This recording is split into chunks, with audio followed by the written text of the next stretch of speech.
Hello all, and welcome to Supernova Theories and Videos. Today I want to mix it up a little, and instead of talking about a theory, I'm going to be talking about something near and dear to my heart, Star Wars, and the best way to introduce people to it. For those of you who don't know, there are generally three ways to watch the Star Wars saga. The first is chronological, that's just watching it 1 through 9, easy enough there. You can also watch it by release date, which will start with the original trilogy, episodes 4, 5, and 6, before going to the prequels, and then finishing with the sequel trilogy to kind of protect that Vader twist. Getting dangerously close to spoiler territory with that one, though. And then the third way is to watch it in machete order, which, if you have not heard of that, is where you start with episodes 4 and 5 before watching the prequels, then you go to episode 6, and then watching the sequels after that, which, along with protecting the Vader twist, also kind of prolongs the twist with Leia a little bit longer, and ooh, getting pretty close to spoiler territory here, I think. But seriously, all Chandler being an aside, I am going to be spoiling things in here, so if somehow you have not stumbled across Star Wars or any references to it, I am going to be talking about spoilers through the saga and also the Clone Wars TV show. Personally, before I had started doing research on this, I would have just said that machete order was the best way to introduce people for the first time, and part of that might be because with my experience, my mom had never seen them, so she showed them to me in chronological order, so I never got those Vader or Leia twists. Not that it was a problem for me, though, 14 lightsabers later, I think it stuck for me all the same. So the other day I stumbled on this interview that Sam Witwer was doing where he was asked this exact question, and he gave an interesting answer. He said that he would start with the Clone Wars TV show. At first I thought, really? The cartoon? I mean, Sam Witwer voices Darth Maul along with a smattering of other characters, I'm sure, in the Clone Wars show, and he wouldn't be the first actor to be trying to promote his show, but the more he was talking, the more it started to make sense. We get to introduce people to Anakin Skywalker, and we get to see him be a cunning warrior, best star pilot in the galaxy, and a good friend, rather than being told these things by old Ben. And we still get that jump that you do in Machete, so we're going from Clone Wars to A New Hope. So we get to hear that, and this is where it gets really cool, because now all of a sudden, we're attached to Anakin. And hearing that he was murdered by Darth Vader, that's really going to have people gunning for him, And I think that's a real cool twist on the story that you don't really get as much because, as A New Hope goes, we're told, not shown. But this allows us to show that Anakin was these great things rather than us just being told, hey, he's a great guy. So I wanted to dive deep into this and kind of answer the question of how far should we be going into the Clone Wars before we make that jump to A New Hope? And I think there are a few keys that we have to look at before we answer that question. So the first key is an obvious one. We have to protect the twists. We can't let people know that Anakin becomes Darth Vader. We can't let people know that Luke and Leia are twins. And, you know, before I was even looking into the individual storylines for the Clone Wars, I knew that we wouldn't be watching the Mortis storyline before the original movies, because for those of you who have not seen it, Anakin, Obi-Wan, and Ahsoka encounter these Force beings, the father, the son, and the daughter, who are the embodiments of balance, the dark side, and the light side. So, in an effort to get off Mortis, the son, who is the embodiment of the dark side, manipulates Anakin by showing him his future and what he will become. But we're trying to preserve that for the story, and the father ends up erasing his memory of this and preserving the timeline, which, huh, it's kind of like what I'm trying to do a little bit now that I think about it. Don't get cocky! Now, our second key is to establish those main characters, or those who will be important to our main characters in the original trilogy. So, the two most important ones are going to be Anakin and Obi-Wan, because, the more attached that we get to those two, the more we're going to be gunning for Vader for being responsible for their deaths. After those two, though, I think the next two most important characters for the story are going to be Padme and Bail Organa.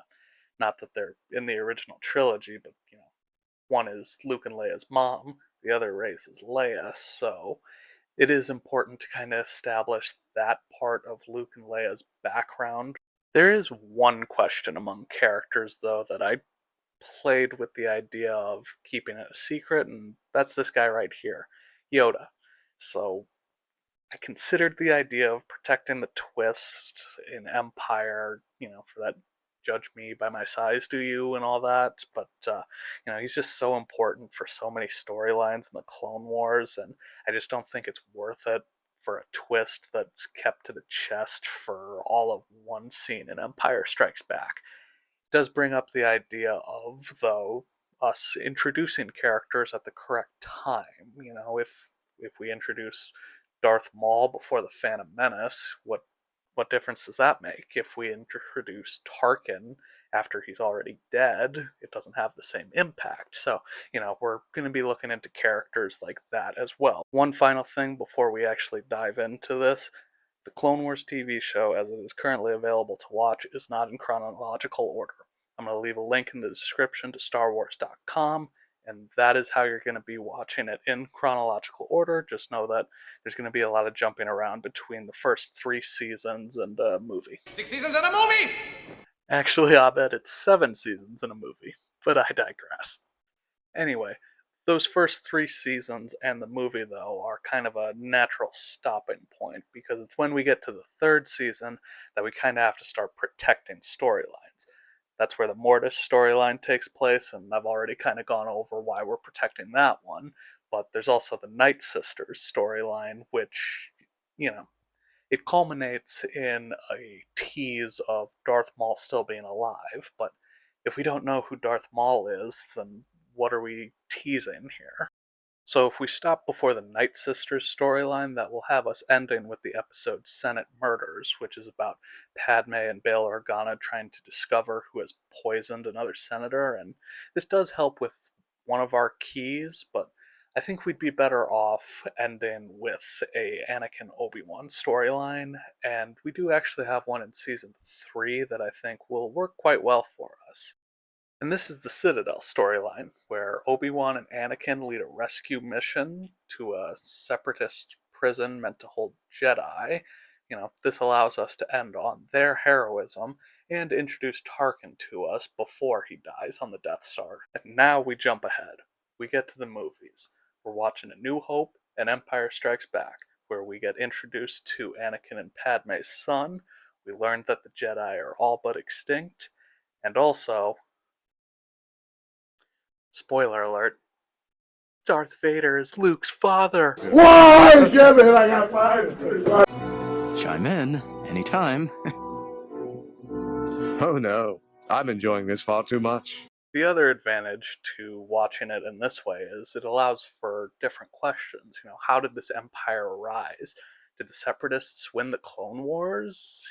Did Anakin join them to become Darth Vader? And, I can't really imagine any other way that these questions would be asked, and that kind of makes this a cool, different way to do that, especially, for somebody like me who enjoys diving into stories to be asking these questions. These are ones that would have never been asked before. So the next step here, like in Machete, is to go back to the prequels. So we're going to watch The Phantom Menace and Attack the Clones, and we're going to learn about where Anakin came from. We're going to learn about the Chosen One prophecy, how the Clone Wars started, and how Palpatine has been pulling the strings all along. And after those 2 movies, before we get to Revenge of the Sith, we still have the rest of the Clone Wars TV show to watch, and this is where you can go in a couple different directions. Personally, I think the best way to go is starting with the Mortis storyline, which, as you remember, we skipped before. But now we know what Anakin is going to become, and this is just a good way to kind of remind people where this is heading. After that, I'd go with the Night Sisters storyline, because now that Maul tease can mean something.